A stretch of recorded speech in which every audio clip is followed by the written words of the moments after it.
So, I realize the Jamaican government have deployed some soldiers and police.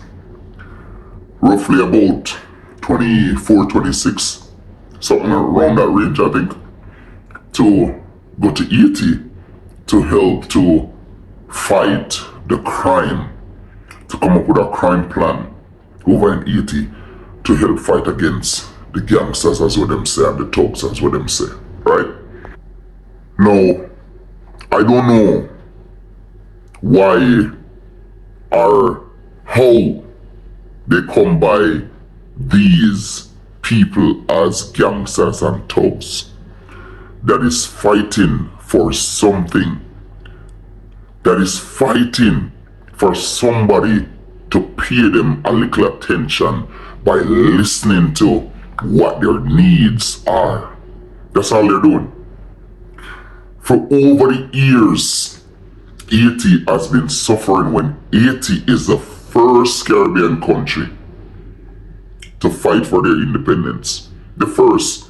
And allow the other Caribbean country to realize that they can do it too. You understand? And this is one of the biggest reasons why the bigger countries they do like Haiti. And what you think so they do? Them realize them don't like Haiti. And it's gonna look away across the world if them just step in and do what they want to do and get rid of the Asian them. So what they're doing, they're turning to the Caribbean countries to go in. They're the one, the bigger countries, is the one that stirred up the war and the anger and the frustration within the Asians. So now they're rallying back to the rest of Caribbean to go and try to see how best they can deal with that situation.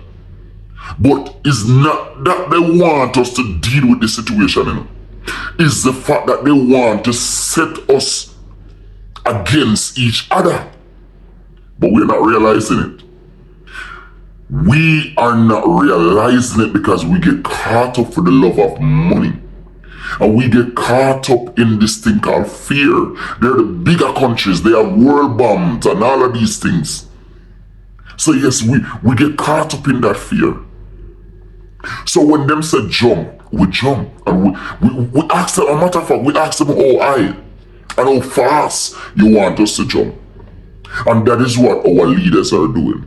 And this is why the Prime Minister of Jamaica can take it up on him and say, alright, I am going to send some soldiers. I am going to send some police to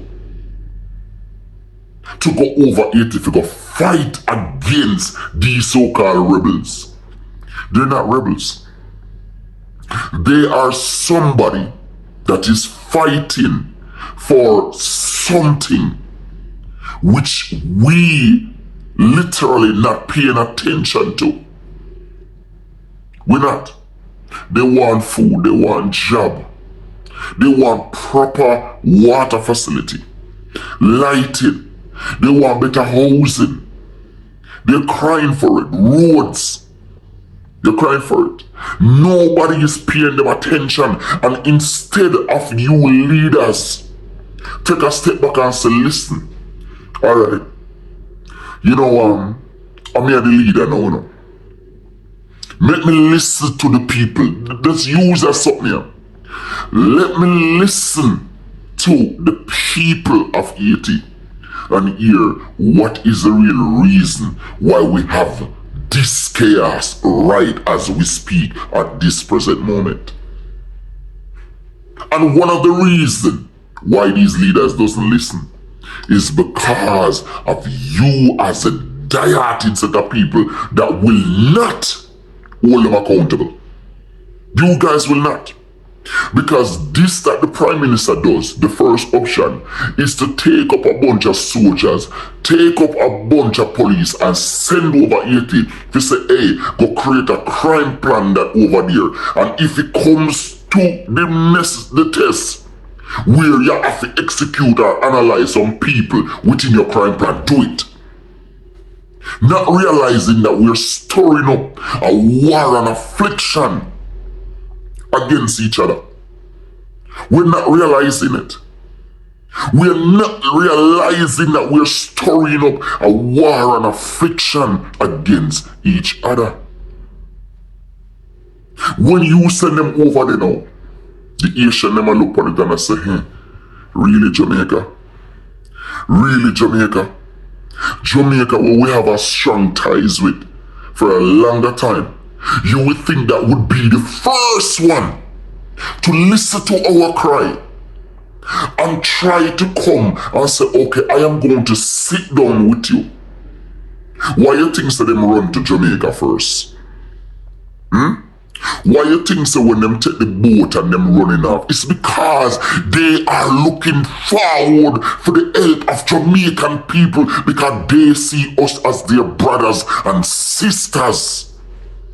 And we're not realizing that. We're not realizing that the Asian them has been begging us for a little assistance for a long time. And we've been avoiding them. We've been avoiding them. And them still running to us, them still crying to us. And the first option of the so-called educated man that is running the country, Prime Minister Andrew Wallace, and his administration, the first decision is to let's take up some soldiers, let's take up some police, and knowing the ignorancy that we have amongst the police in Jamaica, the ignorancy that we have amongst the soldiers in Jamaica. The Jamaican police and soldiers cannot speak the language that Asians speak. They can't. So, what got now?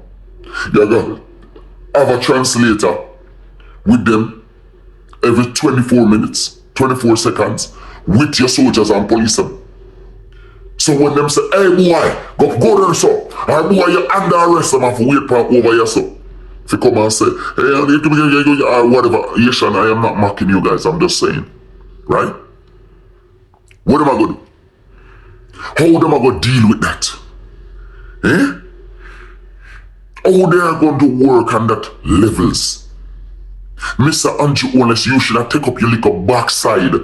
Take up your little backside and say, make me fly go over 80. Make me fly go over 80, go sit down. But you are nothing but a coward. You are nothing but a coward. So what you do, you send some gunman. Make me send some of my gunman friend them where you usually send for the people when them disrespect you in a COVID. So make me send them go over 80. They will deal with the situation. But I got news for you, Mr. Andrew Wallace. You can't deal with your own country. So you expect so them are going to deal with 80? Or you expect that? Oh. You should have take up yourself and your administration and say, listen, I need to speak with the Asians. Let me see how best me can help the Asians. Some of them IMF money they want to get to the I say they go over them, man. Because you know they put Jamaica in a debt same way. And for all of the little idiot them that claim that, oh, Jamaica don't owe IMF. Yes, we do. Yes, we do. One of the things that Andrew Wallace pay off IMF? No. He borrowed money to pay off the first debt that we have and get a lower interest rate.